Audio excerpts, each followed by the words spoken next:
Today I bring you my recipe for banana and blueberry cake. Into a mixing bowl, add 250 grams of light soft brown sugar, 250 grams of softened butter, and 2 teaspoons of cinnamon. And then give everything a good mix together, whether you've got a KitchenAid or a stand mixer like this or an electric whisk. And then add into there 3, or you could do 2, but I use 3 kind of medium-sized, fairly brown bananas. You can use them when they are black though. This is why I love this recipe.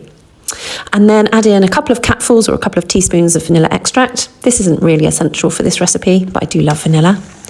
And then give everything a good mix again. And then you want to add 5 eggs. I set my mixer running and just add them one at a time. So if you're using an electric whisk, just add one, give it a whiz, add another one. And then by the end or towards the end of adding your eggs, you might just want to give everything a good scrape around your bowl just to make sure you haven't got any slightly unmixed butter and sugar in the bottom of that bowl. And then you want to add 300 grams of self-raising flour. So for anyone watching from America, it's already got raising agents in it. I also added a teaspoon of baking powder just to give it a little bit of extra rise because you've got the heaviness of those bananas.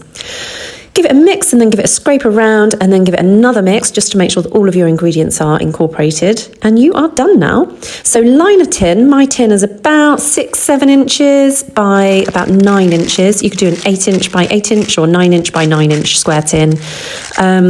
Or about a 22 centimetre 9 or 10-inch round springform tin.